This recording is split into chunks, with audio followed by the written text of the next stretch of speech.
وہ تخلیقی صحافت بھی ہے. پلیز ڈونٹ مس کوٹ می. میں نے کہا وہ صرف تعمیری صحافت نہیں ہے. آپ مجھے میرے سامنے مس کوٹ مت کیجیے. خورشید ربانی صاحب بہت شکریہ. اس میں کوئی شک نہیں کہ اس میں کوئی شک نہیں ہے اس میں کوئی شک نہیں کہ اردو صحافت نے جو موضوع دیا گیا ہے کہ ہندوستان کی تقدیر سازی میں اردو صحافت نے کیا کردار ادا کیا. اور ظاہر ہے جب ہم ایک غلام ملک میں تقدیر سازی کی بات کریں گے تو سب سے پہلے یہی سوال آئے گا کہ کیا یہ ملک آزاد ہے کہ نہیں ہے. اس لیے پہلی جو جدوجہد ہوگی ملک کو آزاد کرانے کی ہوگی. اور ظاہر ہے اس پہ بہت زیادہ گفتگو ہو رہی ہے اور ہوتی رہی ہے اور ہوتی رہے گی کہ ملک کو آزاد کرانے میں یا جنگ آزادی میں اردو صحافت نے کتنا بڑا کردار ادا کیا. ظاہر ہے کسی دوسری زبان کی صحافت میں کوئی مولوی باقر نہیں ہے, وہ صرف اردو زبان کی صحافت میں ہے. دوسری کسی زبان کی صحافت میں سوراج اخبار جیسا کوئی اخبار نہیں ہے جس کے 4-5 ایڈیٹروں کو کالے پانی کی سزا ہو. اور وہ یہ نہیں کہ وہ مسلمان ہیں تو سارے نان مسلم تھے.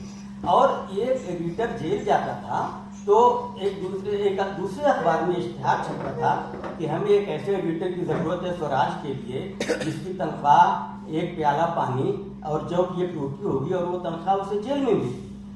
4-5 ایڈیٹر کھڑے رہتے تھے کہ یہاں ہم اس کے لیے تیار ہیں. ایک ایڈیٹر جیل جاتا تھا, دوسرا ایڈیٹر آ کے اس کی کرسی پہ بیٹھ جاتا تھا. 4-5 لوگوں کو, کسی کو 5 سال, کسی کو 7 سال. تو یہ بھی کسی دوسری زبان کی صحافت کو یہ اعزاز حاصل نہیں ہے. لیکن میں ایک دوسری بات کہنا چاہتا ہوں. اس میں کوئی شک نہیں کہ جنگ آزادی میں بڑا عظیم شان کردار اردو صحافت کا رہا ہے.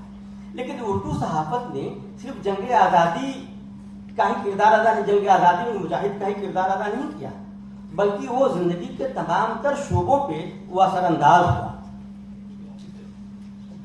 اردو صحافت اثر انداز ہوئی. مثال کے طور پہ جب 1857 کی بغاوت کے بعد 1858 میں منشی نول کشور نے اپنا اخبار نکالا اودھ اخبار, تو وہ منشی نول کشور انگریزوں کے خلاف نہیں تھے. منشی نول کشور انگریز حکومت کے دوست تھے اور اس کی وجہ سے ان کے اخبار کو بہت زیادہ سرمایہ ملا کرتا تھا, بہت زیادہ وسائل ملا کرتے تھے. اور ان وسائل کو استعمال کر کے وہ علم و ادب کو فروغ دینے کی کوششوں میں لگے رہے, اس جد و جہد میں لگے رہے, اور ہند اسلامی تہذیب کو پروان چڑھانے میں, اس کو آگے بڑھانے میں, اسلامی علوم کی اشاعت میں, اس کی ترویج میں جو خدمات انجام دیں منشی نول کشور نے یا ان کے اخبار اودھ اخبار نے, وہ کسی دوسرے نے انجام نہیں دی. اودھ اخبار یہ وہ اخبار ہے جس میں پنڈت رتن ناتھ سرشار کا فسانہ آزاد شائع ہوا 40-45 قسطوں میں, جو اردو ادب کا شاہکار ہے. اس میں بہت سارے لوگ, میرے خیال سے 8-10 اعلیٰ پائے کے ادیب اس کے ایڈیٹر ہوئے تھے. یہ تو یہ ایک بات ہو گئی. اردو صحافت نے اس کے علاوہ بھی دوسرے شعبوں کو متاثر کیا. مثال کے طور پہ ابوالکلام آزاد کا اخبار صرف مجاہدانہ مضامین نہیں چھاپتا تھا, وہ اسلامی مضامین بھی چھاپتا تھا, عقائد کو درستگی کے لیے چھاپتا تھا, بین الاقوامی سطح پر اسلامی دنیا میں کیا کچھ ہو رہا ہے اس کو بتاتا تھا. علمی اور مقصدی اور فکری اخبارات بھی نکلے, رسائل و جرائد نکلے. سر سید کا علی گڑھ انسٹیٹیوٹ گزٹ ہو یا تہذیب الاخلاق ہو, یہ علمی اور فکری اور مقصدی رسائل و جرائد تھے. اسی طرح خواتین میں علم کا فروغ کیسے دیا جائے, اس میدان میں بھی کافی کچھ رسائل نکلے. علامہ راشد الخیری کا نام سر فہرست ہے, جنہوں نے قسمت کے نام سے رسالہ نکالا. ان کا مقصد یہ تھا کہ خواتین تعلیم حاصل کریں اور جو فرسودہ روایات اس ملک میں ہیں وہ ختم ہوں, جو غیر اسلامی روایات ہیں اور جو باطل روایات ہیں ان کی جگہ پہ جو صحیح عقیدہ ہو, صحیح روایات ہیں, ان کو آنے والی نسل ان کو اختیار کرے. تو ایک شعبہ یہ بھی ہے. دہلی کالج کی جو صحافت تھی اس نے علمی صحافت کو پروان چڑھایا.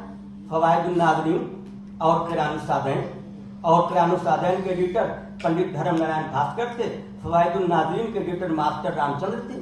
یہ دونوں اعلیٰ پائے کے محقق اور ادیب تھے, اور انہوں نے برسوں تک ان دونوں اخبارات کے توسط سے اردو صحافت کو علمی سطح پر مالا مال کیا.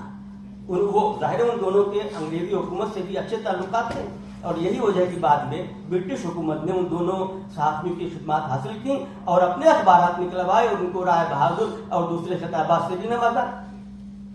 انگریزوں کی مدد سے بھی اخبارات نکلے. منشی ہرسکھ رائے نے لاہور سے ایک اخبار نکالا تھا. وہ اخبار بھی جو ہے وہ بھی علمی سطح پر بہت کارآمد تھا. اس طرح سے بچوں کے بھی رسائل میرے خیال سے نکلے ہوں گے، یا ان اخبارات میں بچوں کی ذہن سازی کے لیے بھی مواد کی اشاعت ہوتی تھی. اسی زمانے میں